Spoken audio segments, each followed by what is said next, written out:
Hi, and welcome to my Hardcore Nuzlocking Pokemon Emerald Kaizo Until I Win series. Here are the rules. I can only catch the first Pokemon I encounter in each new area. Unless it's a duplicate, then I must re-roll. Battles must be played in set mode, and there's a level cap equal to the gym leader's strongest Pokemon plus 1. Jumping into attempt 19, we beat Brendan to get some Pokeballs. From there, we go through the early routes, grabbing our encounters and stomping the trainers there. During a casual stroll through the Petalburg Woods, a Magma Grunt ambushes us, but luckily our team is ready to dish out the damage. A double kick from Gallop takes down the Magnemite, and an Ember takes Coughing to below half in exchange for being poisoned. Bib swaps in, and once the Coughing is done stalling its fate, Water Pulses it to get the KO. Handauer can't do much other than getting in a single weak hit, as 2 Water Pulses defeat him. Bib then charms down the Bagon to -6 attack, though it ended up being a little unnecessary as I Am Huge comes in to Ice Punch, which straight up one-shots it. Finally, Mr. Annoying the Dust Girl graces us with his presence. Though confusing and burning my Pokemon is not enough to stop the team from serving him a slice of defeat. We make it out of the forest to catch a carp. However, before we can continue on to Rustboro City, we're challenged to another significant battle by Trainer Red himself. I Am Huge charms down the Eevee as it curses itself up. We then trade blows until a well-timed crit finishes him off. Out comes Pikachu, so I switch to 19. Normally Pikachu can't really do much to grass types. However, the Paralysis and Healing Berry mean 19 is taken all the way down to 7 health before he can get the KO. Bib Water Pulse one-shots the Charmander, and all Stick needs is 1 clean critical hit and the Bulbasaur goes down. Finally, again comes out to Mega Drain the Squirtle, only to take a max turn nap before finishing him off. This opens a lot of new areas for us to visit and expand our list of team members. It also gives us plenty of new trainers to battle. Now, I don't know if all my catches are just super amazing or if I'm improving, but either way, we don't lose a single Pokemon to the rest of the pre-Roxanne trainers, including those I've had trouble with in the past, such as youngster Joey and that stupid jerk bug trainer. After grabbing a Nose Pass from the Rust Turf Tunnel as our one last pre-Roxanne Pokemon, it's time to face the gym leader herself. Again, Mega drains the Nose Pass to just above half, meaning it can't use its held item to heal. Noyle then switches in and finishes it off.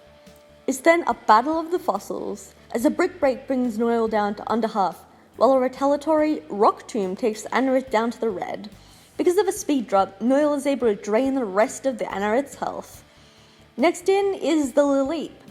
Light switches in to Toxic it, and then I switch back and forth between Pokemon, so its moves aren't very effective until Toxic takes it out.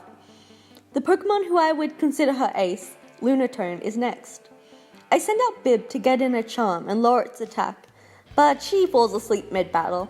19 switches into a confusion, and I realize I'll have to sacrifice it to do a big chunk of damage to Lunatone. But then, the Mad Lad survives on 1 HP and finishes off the Lunatone before it can get in another hit. Whew, that was close. A Toxic from Light takes out her Shuckle, and then she finishes off Roxanne's final Pokemon with a single 4x super effective Mega Drain. Badge 1? No deaths. Unless you count that Grimer that KO'd itself before I could catch it, I suppose. We have no time to rest, however, as an Aqua Grunt challenges us. Winner gets a sea chicken named Pico. We start out with Bib vs Dratini. 2 Ice Beams and it's over. Voltorb vs North is a lot closer. We keep exchanging blows, only ending when the Voltorb self-destructs to take itself out without taking North out at the same time.